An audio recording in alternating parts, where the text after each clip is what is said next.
Hey everybody, welcome to the Witching Week. Today we're on episode 11. I am your host Ren. If you've been here before, then welcome back. And if you haven't been before, then grab a comfy chair, get a blanket and a lovely hot drink and have a chat with me. We delve into generally sort of witchy subjects. I try and keep it witchy where possible, but I do just talk about my day-to-day life, my experience as a witch, my experience living on a cemetery, and then when we get to the end of the chat I usually pull 5 tarot cards for a very, very general basic reading to give us some thoughts for the week ahead. So I look back over the week and then I look forwards. So I hope you're all doing well. I hope you have managed to avoid this horrendous virus that is doing the rounds, and I'm not talking about the C word. When I saw you all last week, I mentioned that I had a virus. I felt fairly run down, but I honestly thought that I was getting to sort of towards the end of it. Well, I was only just getting started. So today is the first day that I am doing a lot better. So I've been ill now for well over a week, and oh my god, this virus absolutely kicked my butt. It was way worse than COVID. It's been a really bad respiratory sort of infection, and then I ended up getting laryngitis and I completely lost my voice for a couple of days. It's still not quite right, but I'm doing and feeling a lot better today. I am getting very, very fatigued though, like I did with COVID, and I expect just sitting and filming this video will be enough for me for the day. So I've really struggled this week. I haven't been able to do anything. So, but I've got the lippy on today. I've got something nice on today. That is not always possible each day, depending on how I feel. But today, yeah, I think we're on the up. So I hope you've managed to avoid that. And if you have had it, I hope you're feeling better now, or you feel better really soon. So yeah, I've got a number of things to talk about today, some interesting subjects, and I've also got my little pumpkin decoration here that I shall talk to you about. So what to talk about first? Okay, so I want to talk about my recent reel on Instagram called Candle Magic, Blowing Out Candles. So basically the point of my reel, the message I was trying to get across, which I think I did poorly, was that it's okay to blow out candles. Nothing drastic, nothing terrible is going to happen. Now, within witchcraft circles, I haven't heard this around for a while. I definitely think it was something that used to be said a lot more, maybe sort of 10 years ago, but there's this idea that if you blow out a candle, then it somehow offends the element of fire, and some people have it's sort of morphed over the years, and some people say it actually offends the element of air, some people say both. And really I was addressing that for new witches who, when they're going about their spell work, they feel, quite uncomfortable. They're not really sure if they're doing it right. They maybe feel a bit silly, and then they've got these extra things to worry about. And in my video, I wasn't very clear, which is completely my fault, but it ended up being a good talking point. But I've said that the elements don't have feelings, and that seemed to become the focus for the reel and what people were talking about in the end, rather than realising I was promoting intuitive witchcraft. I'll get on to matter of tradition and things like that in a moment. When I said that the elements don't have feelings, that was misleading. I didn't mean that as an out and out, you don't have to be respectful, you don't have to think about these things. And I wasn't trying to be rebellious or haughty in the video, which, to be fair, I kind of look. I've got this haughty look about me sometimes. I take an animist view, and I do believe there is life and spirit in everything. But I think very much from being a human, a humble mere human, I feel like it's almost quite arrogant to assume the kind of feelings that the elements might have, to sort of anthropomorphise, I can never say that word, anthropomorphisize, have I said it right? To basically put my human feelings onto something or someone else that I feel is wrong. It may be that the elements do have feelings, but they might not be comparable to human feelings. And so when you're doing a reel and you've only got a maximum of 90 seconds, which so they have extended it, that is a bit longer, but when you were trying to make a point, you have to be quite pointed in the things that you're saying. And I was just trying to basically get across to people not to worry, not to have these fears, not to have these anxieties.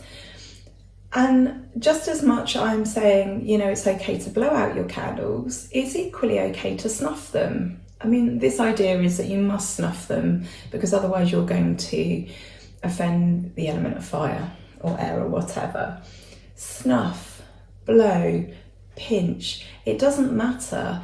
You need to do what is right for you. You need to do what you feel is correct magically, and for your practice, for safety as well. Like, I don't know, you might have some beautiful billowy curtain near your altar, or where you work your spells. Oh, I've just dropped my drink all over me. And in which case, snuffing, might be safer than blowing. But the point I was trying to make is you're not going to cause harm. You're not going to cause, I think, even offence if you decide to blow out your candles. And many practitioners believe that it adds something of them to their spell. Many people thank the fire, thank the candle, and then they very much, make that a part of the spell, that when the candle is blown out, the spell has been done.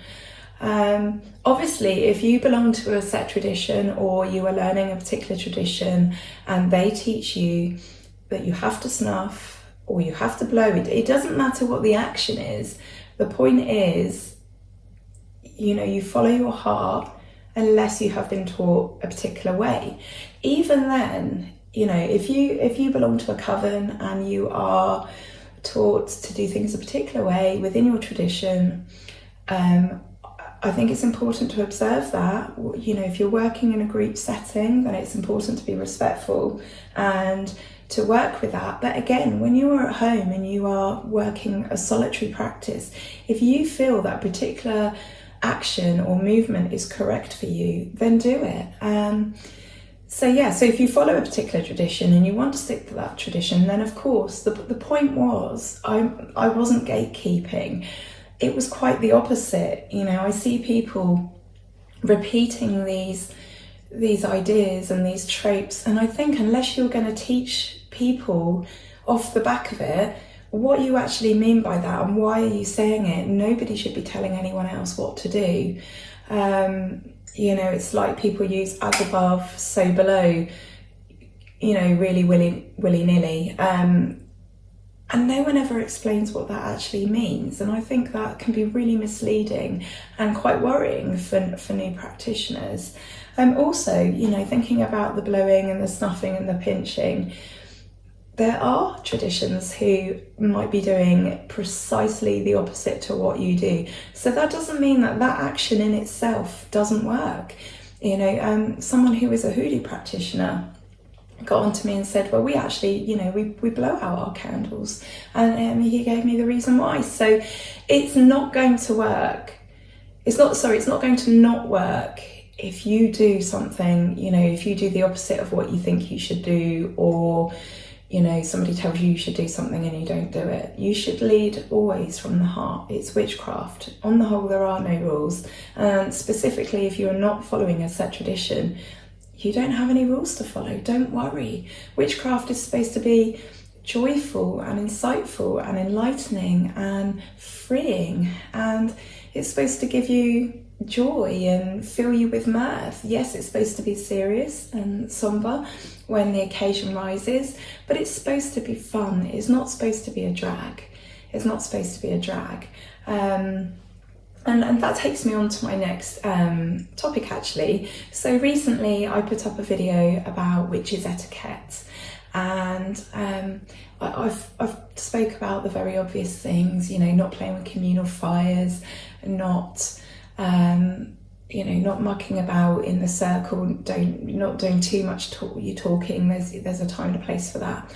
And I think the issue of consent needs to come up. It still saddens me that in 2022 we're still talking about the issue of consent, and this isn't necessarily directed at men or women, although this conversation is off the back of talking to a pagan friend yesterday about consent. She's a woman and she is currently experiencing, I don't want to say discomfort, and the reason I say that is because she's an older woman, not a younger woman, and I think we deal with things very differently as we get older, all of us do.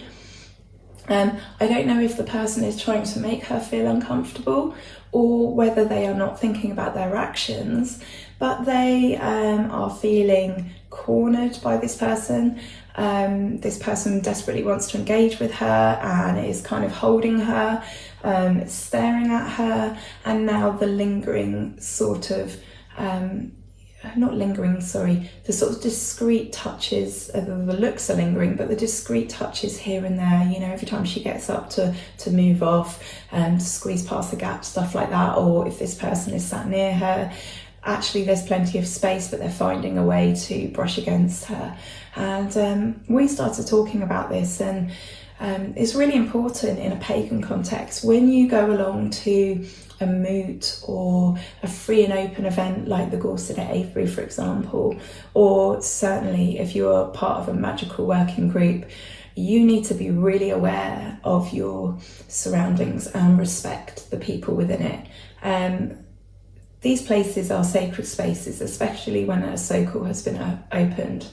In 2022, people should not have to be dealing with the issues of feeling uncomfortable because somebody is behaving in this way. And certainly within pagan groups, pagan circles, there are often a lot of women.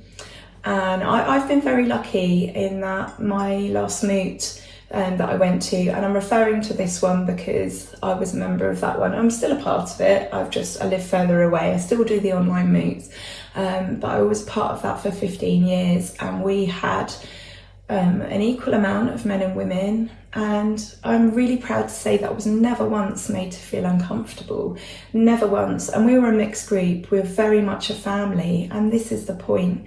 These places, these sacred places, these meetings of, minds that are similar, these are magical places where we find our family, we find our tribe. And it's really, she's telling me how disappointed she is that she's entering this space, this sacred space, and she's having to deal with this. And I just want to say that, women might be comfortable with hugging each other. If you're a man in this space and someone doesn't want to hug you, don't be offended. That's entitlement. No one has to touch your body with theirs. And I also want to say that it goes the other way as well. I've seen online, women joking about groping men. I don't know if, perhaps when they've gone to, these evenings where sometimes men dance, I don't know if they still go on. I went to one of those many years ago with work, and there were these guys dancing and that. I wasn't really impressed. I didn't want to go, to be honest. It wasn't my cup of tea at all. But I see women talking about, groping, laughing about groping young men, and it's not on. This is 2022. We are sacred beings, and we should not have to deal with other people encroaching on our space and us having to have those uncomfortable conversations with them. So I just thought that was an interesting add to my recent Witches Etiquette video. What else should we talk about? Oh yeah, there was one thing I wanted to talk to you about, which was, I don't know if you've seen, but recently a film, I haven't seen it, Hocus Pocus 2. I have to admit, I haven't seen any of these sorts of films, like Charmed and Hocus Pocus and Practical Magic. I haven't seen any of those sorts of films, but Hocus Pocus 2 came out recently. I loved watching seeing all the pictures of everyone's Hocus Pocus 2 parties. I didn't even realise that was a thing. I don't know if there were just lots of sort of like-minded people that just happen to have Hocus Pocus 2 parties, or whether someone kind of gave the idea and that went viral and then everyone thought, oh, I'll have a Hocus Pocus 2 party. But anyway, this film has come out. It's a kids film as far as I can tell, a family film, and a woman in Texas, a mum of 3, her name is Jamie Gooch.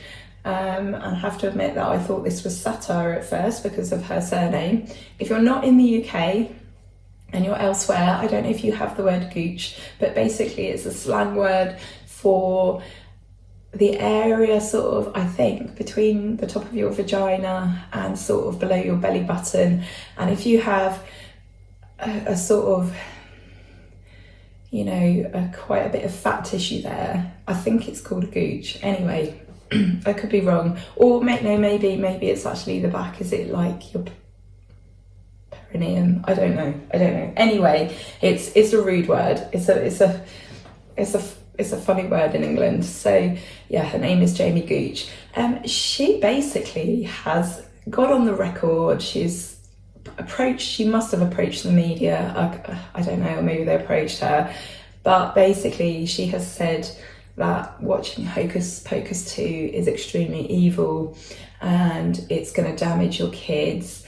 And basically, and to quote her, I've just written it down here, a worst case scenario is you unleash hell on your kids and in your home. And she's concerned that basically even just watching it might cast some sort of spell within your home or over your children. She did actually say that abuse and sacrifice, that we witches abuse and sacrifice children in our spiritual rituals. And whilst I find this whole thing laughable, you know, again, we're in 2022, I actually find that latter bit about abusing and sacrificing children, I actually find that really, really offensive as a mum. As a mum of 3 children, I find that really offensive.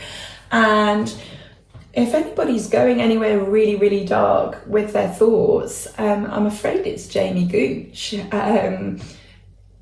What must her life be like to be imagining all these crazy things and to spend her time and energy imagining these scenarios? I just really don't get it. And are we not bored of bashing each other now? Excuse me, a hot lemon always lemon sips always make me really gassy, I'm sorry. Are we not bored now of singling out other groups of people that might be different to ourselves? Are we not bored of perhaps researching properly and finding out what these people are like before we bash them? You know, have we not got the idea in 2022? Again, this is all about respect, and this is all about respecting other people.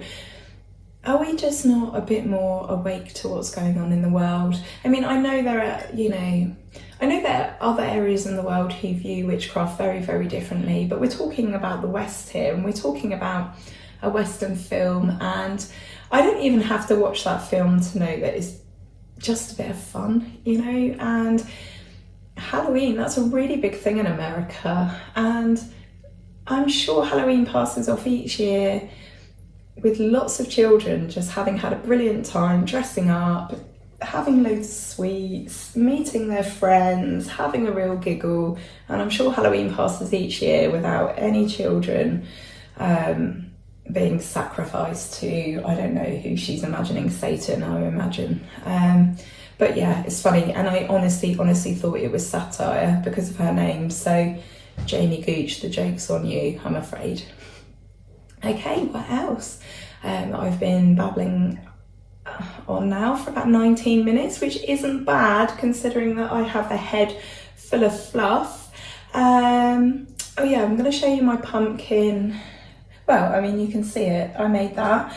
I'm going to put, I suppose in the spirit of YouTube, I need to say that I'm going to put a video up to show it. That would be the right thing to do, wouldn't it? But I'm going to tell you now how I did it anyway. But sometimes obviously watching the video is easier. But basically, cut the top out of the pumpkin, pull the lid out as if you're going to carve it. I poured some water in and I've put my flowers in, that's it. It's probably a better idea to have some like florist foam in it. If you can find a pumpkin with a really, really flat inside, which is probably doubtful, you could put a small vase in there or a jam jar, or you could do, you know when you get those really, really big bunches of flowers from the florist and they have a special bag taped to the bottom with water in, you could put one of those in there as well. I did think about trying to do that, but that's really fiddly and I'm not exactly up to that at the moment. So yeah, simple as. I've done a reel as well, so if you're on Instagram, check out the reel, a simple how-to, and I am going to put the video up onto here as well. I was really, really super unwell when I filmed that, and it might be that when I go to edit that, there's just no substance to it because I couldn't talk and concentrate on what I was doing at the same time. So yeah, I think at this stage I'm going to say there may or may not be a video on this, but there it is. So one last thing, I want to talk about comparing ourselves to other people. So there is an old saying, comparison is the thief of all joy, and I really, really think that's an important saying. It's one that I really, really stand by, and I think it's a really important saying to take notice of. I've noticed a lot of people recently getting really upset because they're comparing themselves to other people, and it's making them really unhappy. So whether that be their witchcraft practice, the amount of years that they've been practicing, the kind of house that they live in, their Instagram accounts, how many views, how many followers, none of this is important, okay? The beauty of this world and the beauty of witchcraft is that every single person is an individual. We have all had a different journey, a different path to where they are. Some might have been lucky, like me. I found my way onto witchcraft path really, really early, and some people don't find their way until much later in life. There is absolutely no point in making a comparison between the two because it's wasted energy. It's wasted energy. You can use that energy instead for learning, for enhancing your path, learning about your path and getting fully stuck into it. There's nothing you can do about the fact that somebody may have, you started 20 years ago. All you can do is make the most of now. And I'm seeing this a lot on Instagram. They've changed the algorithm. They're making it really, really difficult to be seen. They want people to do, and I've spoken about this before, they want people to do these silly skits, these entertaining videos, and it doesn't work for everyone. But if you're going to do it, you do it and you find a way to incorporate it into witchcraft and you will be seen. You're not a failure if your account is plummeting and it's not working out, and there's no point getting frustrated with other people. And yeah, I just want to say that in all parts of life, comparing, it's just wasted energy. Some people have seen my house before and they've assumed I'm rich. I'm not. We can no longer afford to heat this place, is the truth of it. And some people have just taken a view against me because they just see that. But the truth is, this place could be gone. We could have a fire next week. We could not be able to afford to heat it anymore and have to sell it. You just don't know. So comparing yourself to other people and what they may have, what they may know, what they may be, it's just pointless. And if you're on a witchcraft path, with witchcraft, is about working with energy. I can barely say the word today, witchcraft. Witchcraft is about working with energy, and it is about learning how to use your energy. And I think people forget that witchcraft is supposed to cross over into your everyday life. So think about where you are using energy elsewhere, and if you need to use energy elsewhere, and if it's a waste. So I just want people to embrace who they are. I want them to be passionate about who they are. I want them to realise that they are special. Every single different person is special. And believe it or not, those people that you might look up to, that where you might think, oh, it's all right for you because X, Y, Z, you'll probably find that there is something in that person's life that they're dealing with which is really, really difficult. And you might think they look amazing, for example. They might really hate their appearance. You just don't know. So whatever the subject, whether it be your life or whether it be your witchcraft life, stop comparing, focus inward. Focus on your path, focus on what you've got to say and what you've got to show the world, and then just bloody go out there and shine because you're amazing. So enough of the pep talk now.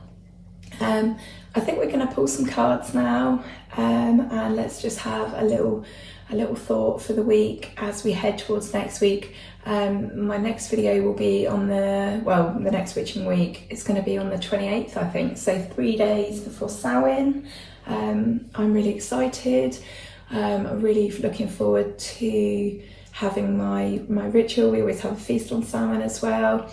And yeah, I'm really looking forward to this week. I'm really glad that I have been ill the last sort of 3 weeks, 4 weeks if you include the other virus that I had. I've had 2 back to back, so now I've got this out of the way. I usually find that despite having ME and a load of issues, I usually find that if I've been really ill, once I get past that, I actually get given like a boost of energy, so it's almost like I'm normal again for a little while. And so I think I'm going to be lucky, and I think that's going to happen over Samhain. So I'm going to do at some point this week when I'm feeling better, I'm going to do my clean and sort my Samhain altar, and I'm going to be seeing my best friend as well a couple of days before Samhain, so I'm really excited to see her. And so let's pull some cards for the week ahead. Okay, so we have the High Priestess number 2. We have the Fool. We have the 2 of Swords. We have the 9 of Wands, and we have the Ace of Cups. So the message for the week ahead is that the world isn't always as it seems. But you guys know that. I doubt very much you would be tuning into a witchcraft channel if you thought that, everything was simple and, there were no illusions. The world isn't always as it seems. And whenever this card comes up, we're always reminded to look deeper into our subconscious, to use our intuition, to just tap into the mysteries, look out for signs. Of course, it's important to be able to distinguish between when a sign is a sign and when a sign isn't a sign, but yeah, tap into those unconscious thoughts. And the Fool is always a message to just be a bit more light-hearted, to just be a bit more playful, embrace that sort of childlike energy, that foolish sort of enthusiastic, energetic, wonderful energy. I love the energy of this card. There is always the message to look before you leap, but there's also the message to just take a leap of faith. And sometimes it is hard to see where you're going. It's hard to see where you're going in life. But I think that being energetic and enthusiastic says an awful lot. If you believe in the law of attraction and like attracting like, then what you give out to the world is surely to make its way, or at least some of it, make its way back to you.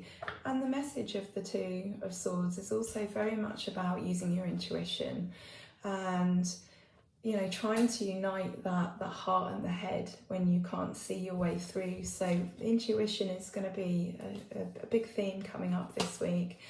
And another message is just it's all part of this message, is to just not give up. This is the 9 of Wands, and number 10 is the number of completion, and you might be feeling a little bit battered, a little bit sort of bruised and battle damaged. I can't find my words today, but don't give up. You haven't come this far just to come this far, and good things are on the way. Good things are on the way. This is, you know, a positive card. You know, you may be given something literally sort of out of the blue, but it is a time for giving as well, not just taking. And yeah, I've noticed that over the weeks the cards were quite sort of negative to begin with, and we're moving towards slightly more positive messages. I don't know if any of you have an inkling as to what that means, or whether this is just a message to say that, you know, yeah, things are hard at the moment, especially in the UK with everything that's going on. It's pretty miserable, to be honest, at the moment, but I don't know. I have a feeling we should keep going. I have a feeling that the good things are coming. And this is just a mini forecast for the week ahead. So I hope that by the time I see you on the 28th, this has been the message. You've been given these lovely opportunities. Might be a new relationship, might be just some other form of love that's been passed your way. But I have a feeling that things are getting better. I think things have almost got so bad that we're approaching a tipping point. So I think that means that things are getting better. We just cannot see it yet. So yeah, hang on in there.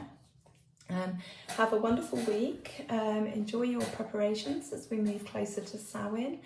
Don't forget to let me know at the bottom any of your experiences and things that you've enjoyed this week, anything that you've enjoyed about the video, and just keep in touch. I love to hear from you. And yeah, hopefully I'll be back soon with a pumpkin video, but I'll definitely be back with another witching week. So have a wonderful week all, and I'm sending you lots of love. Take care. Bye.